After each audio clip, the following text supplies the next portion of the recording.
कुछ लोगों की चाहत ऐसी है ना कि बगल से गुजरो और अजनबी बनकर गुजरो। लेकिन वैसे तुम नहीं रह सकते। अपनों को पहचानने की, मुस्कुराने की, अभिवादन करने की, हाल चाल पूछने की आदत है तुम्हारी। अपनी इस आदत को मत बदलो। जिसे बदलना है उसे बदलने दो। फिर वो व्यक्ति अगर बिल्कुल तुमसे मतलब नहीं रखना चाहेगा ना, तो देख लेना वो तुम्हारे सामने ही नहीं आएगा।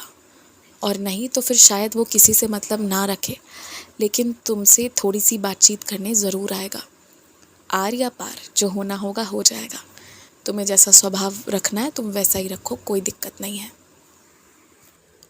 एक बात जो मैं और तुम्हें कहता हूँ, मैं हमेशा कहता था ना कि तुम सजने संवरने सौंदर्य के लिए जिस सामान का उपयोग करते हो उसे हमेशा अच्छी जगह से लो। और एक बार में बहुत ज़्यादा मत लो, पहले थोड़ा सा लो, प्रयोग करके देखो कि उसका कोई दुष्प्रभाव तो नहीं है ना, तुम्हारी त्वचा पर उससे कोई नुकसान तो नहीं हो रहा है ना। मैं ये बात इसलिए हमेशा कहता हूँ कि कभी कभी ना तुम्हारे हाथों नकली सामान भी आया है। तुम सही और गलत के बीच का फ़र्क नहीं पहचान पाते। कोई तुमसे मीठी मीठी बातें करता है तो तुम फंस जाते हो, और ये बहुत बड़ी कमी है तुम्हारे अंदर। याद रखो, मीठी बातों में मत फंसो। तुम्हारे अंदर जो तुम्हारी अंतरात्मा का आवाज़ है ना, उसे किसी की आवाज़ से दबने मत दो। अपनी अंतरात्मा की आवाज़ सुनो। और अब जो भी जहाँ भी लोगे तुम, एक बार में विश्वास करके, ज़्यादा सामान लेने की ज़रूरत नहीं है। मैंने कब कहा है तुमसे कि तुम दूसरों पर विश्वास करो? कोई ज़रूरत ही नहीं है विश्वास करने की। पूरा जांच परख लो, उसके बाद लो विश्वास। तो मैंने सिर्फ तुम्हें साईं चरणों पर करने को कहा है। बाकी जगह तो जो जांच परख करना है वो कर लो, उसके बाद लो। नकली सामान का प्रयोग करने से ना नुकसान हो सकता था।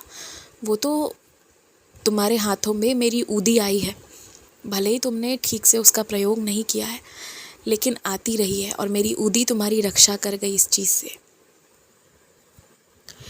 और पता है तुम्हें, जो चीज़ें तुम्हें बहुत छोटी छोटी सी लगती थी ना कि पता नहीं इन चीज़ों का क्या असर होगा, उसी का असर है कि तुम्हारा जीवन बदल रहा है। तुम्हारे जीवन में शांति, खुशी, ये सब आ रही है। जो तुम दीपक जलाते थे ना, जो तुम्हें लगता था पता नहीं ये दीपक मुझ तक पहुंचता भी है या नहीं, इस दीपक की कोई मोल है या नहीं, मगर श्रद्धा से जलाया हुआ वही दीपक तुम्हारी किस्मत को आज बदल रहा है। याद रखो, प्रेम से कोई छोटी से छोटी चीज़ भी करो ना, तो वो भी तुम्हारे जीवन में बहुत सुखद अनुभव और सुखद प्रभाव लेकर आती है। हमेशा खुश रहो, हमेशा मुस्कुराते रहो। तुम्हारे परिवार वालों के साथ मिलकर जब तुम काशी धाम जाओगे, या फिर अयोध्या जाओ, या फिर तुम महाकाल के दर्शन को जाओगे, जहाँ भी तुम सारे लोग जाओगे, तो पहले ना प्राथमिकता देना कि दर्शन अच्छे से करना है, उसके बाद घूमने का सोचना।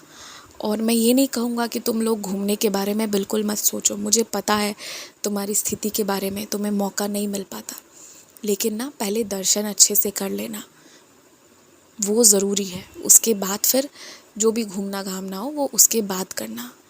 और तुम अपनी टिकट करवा लो, तुम अच्छे से जाओगे और अच्छी यात्रा, अच्छे अनुभव पाकर आओगे।